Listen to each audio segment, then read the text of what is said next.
Yesus yang penuh cinta.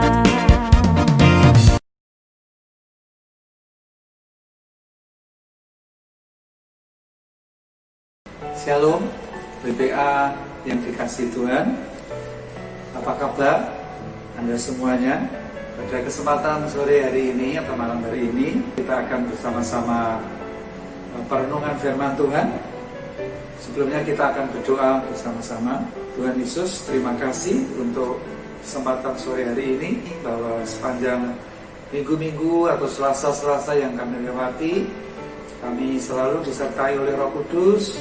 Dan khususnya untuk ibadah sore malam hari ini, biarlah kami minta anugerah kasih karunia-Mu, mampukan kami mengerti akan pesan-Mu untuk firman Tuhan pada malam hari ini.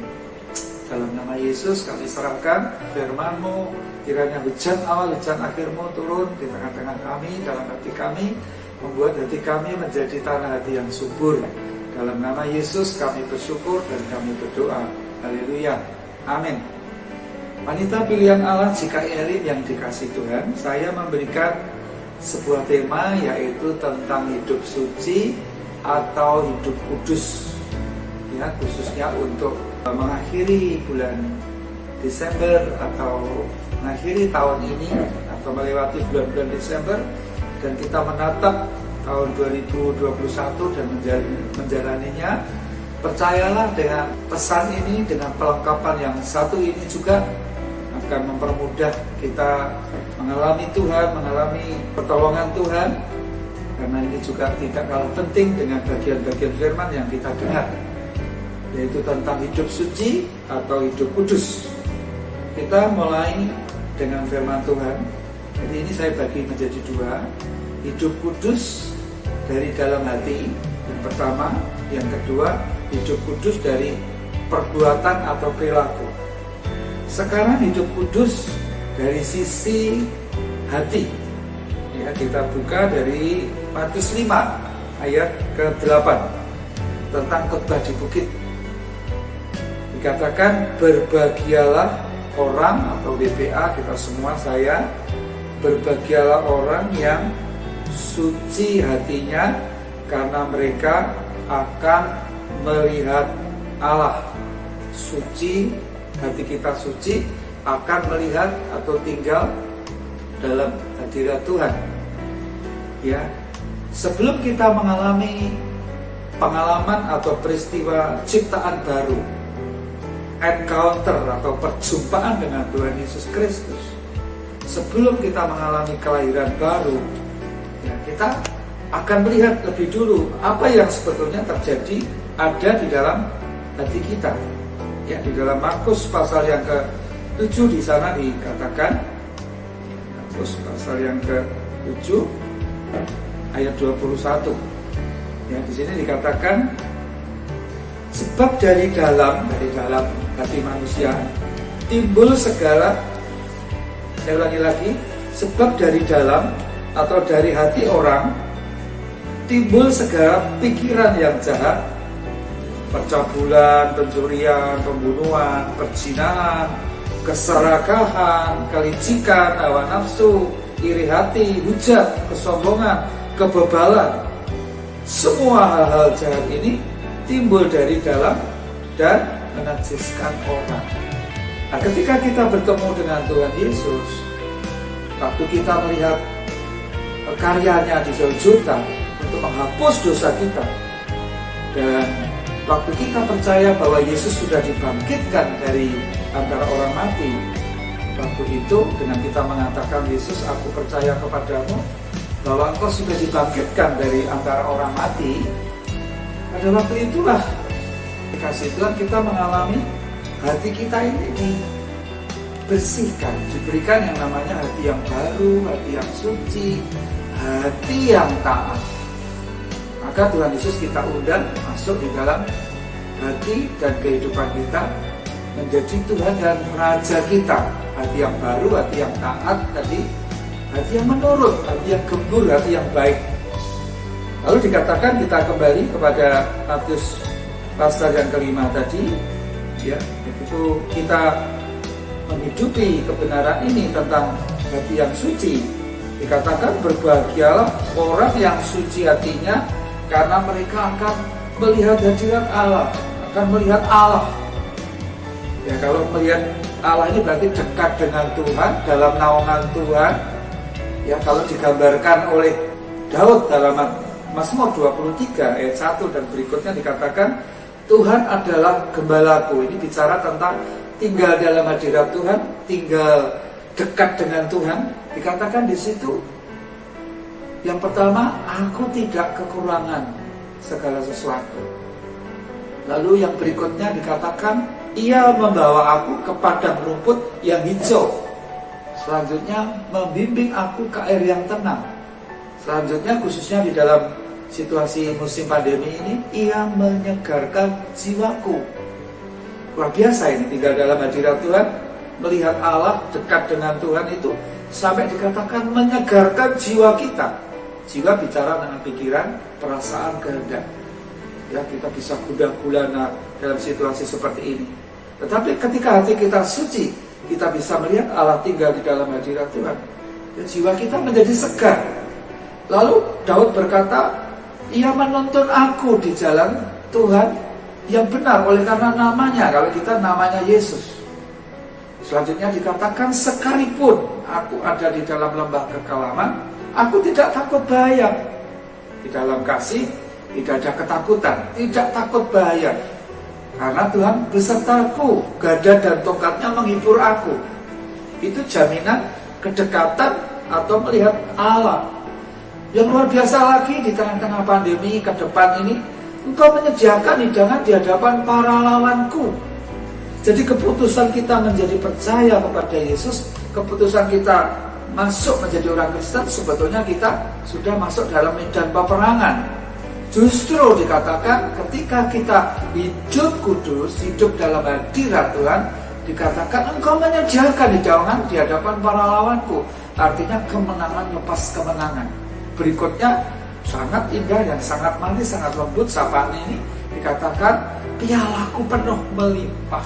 Selalu di dalam pengurapan minyak Roh Kudus. Kalau dalam peristiwa Matius 25, gadis-gadis yang bijaksana, yaitu selalu buli-bulinya penuh, lampunya selalu menyala, dalam posisi berjaga selalu. Saat mempelai datang yang kedua kali sudah siap. Lalu diteruskan tulisan berikutnya dalam Mazmur 23, kebajikan dan kemurahan akan mengikuti, mujur akan terjadi. Ya, hidup yang selalu diikuti dengan kebajikan, kemurahan, kebaikan-kebaikan Tuhan, malah dikejar berkat. Selanjutnya dikatakan sebagai penutup, aku akan diam dalam rumah Tuhan sepanjang masa. Jadi kehidupan suci itu akan memampukan kita sampai garis akhir, tak bercacat, tak berkerut, tak bercela, di hadapan kemuliaannya, memandang kemuliaannya baik di bumi maupun di surga. Itu yang pertama, kesucian, kekudusan di dalam hati. Yang kedua, dalam bentuk perbuatan itu. Nah, ini dalam kehidupan sehari-hari. Ya, kita akan melihatnya dari Mazmur 24 tentang perbuatan, kesucian, kekudusan dalam perbuatan. Mazmur 24 judulnya adalah kedatangan Raja Kemuliaan dalam bait Allah. Bait Allah di sini. Raja Kemuliaan, Tuhan Jaya Perkasa, Pencipta langit, bumi dan segala isinya. Dikatakan akan datang Raja Kemuliaan di dalam bait Allah, akan menyertai kita. Ayat 1 dikatakan Mazmur Daud, Tuhanlah yang mempunyai bumi serta segala isinya, dan dunia serta yang diam di dalamnya. Dikatakan seterusnya, sebab dialah yang mendasarkannya di atas lautan dan menegakkannya di atas sungai-sungai.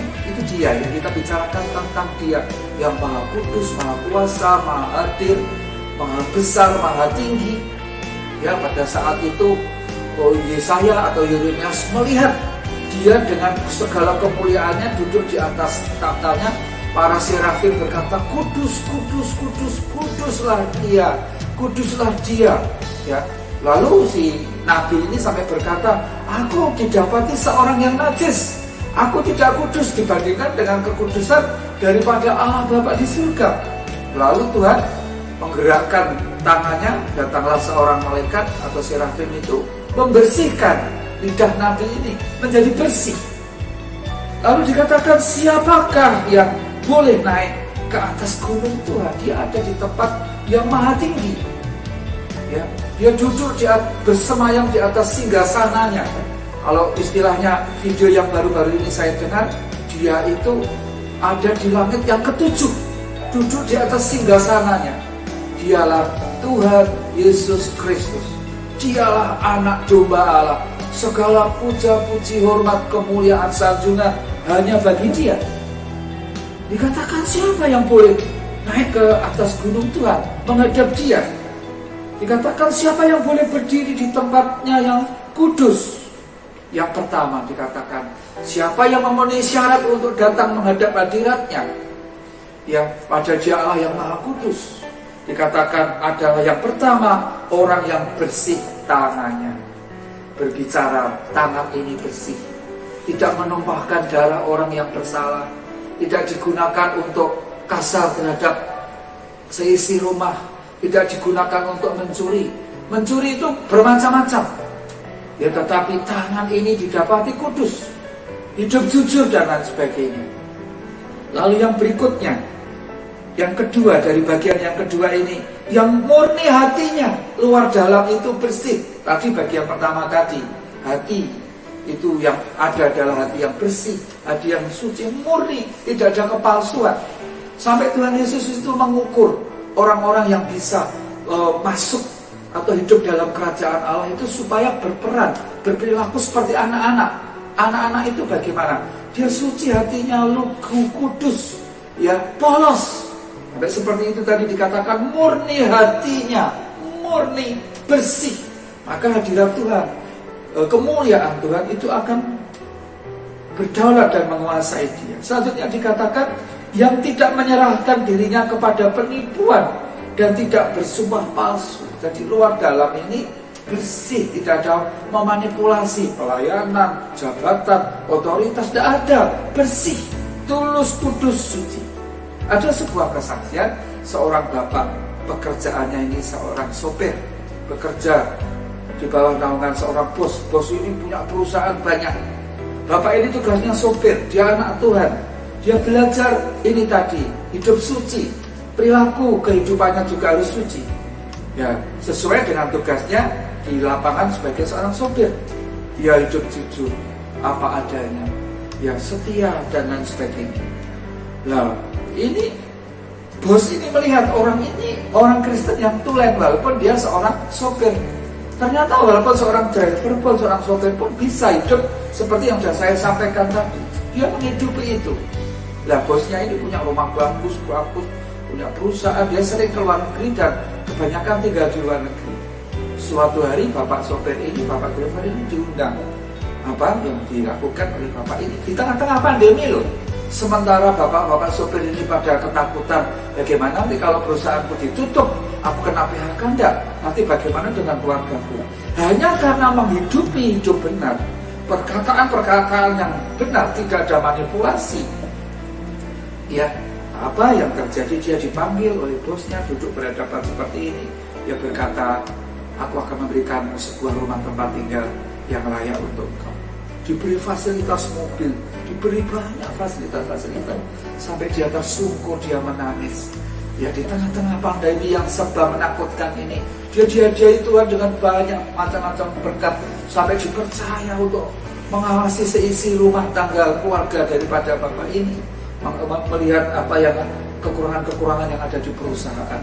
Artinya di tengah-tengah situasi pandemi yang orang berkata, wah ini harus banyak bergumul, hanya dimulai dengan hanya dihidupi atau mewarnai kekristenan dengan karakter tadi, hati dan perkataan dan perilaku itu sesuai dengan firman Tuhan, meninggikan tentang yang namanya hidup kudus. Waduh, berkat ini yang mungkin 1.001 atau 1.001 yang mengalami seperti ini, tetapi firman Tuhan nyatanya digenapi.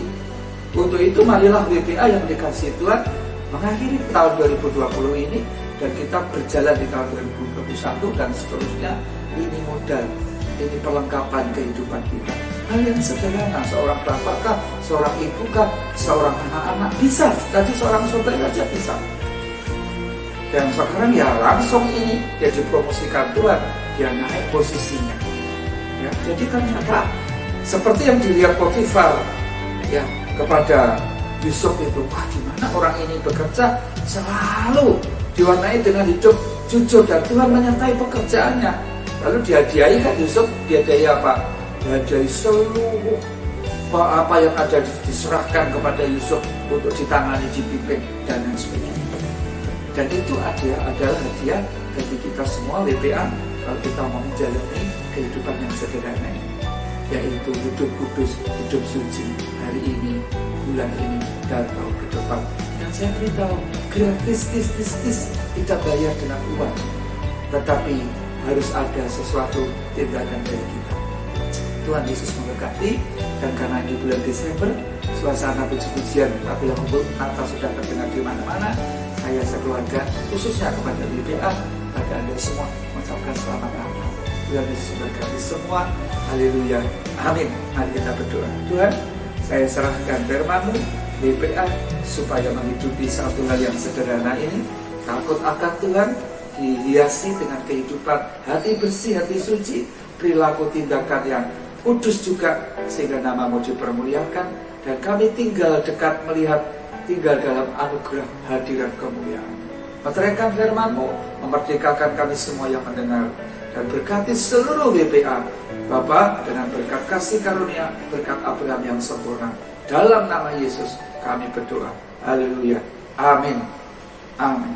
Tuhan Yesus berkati. Shalom.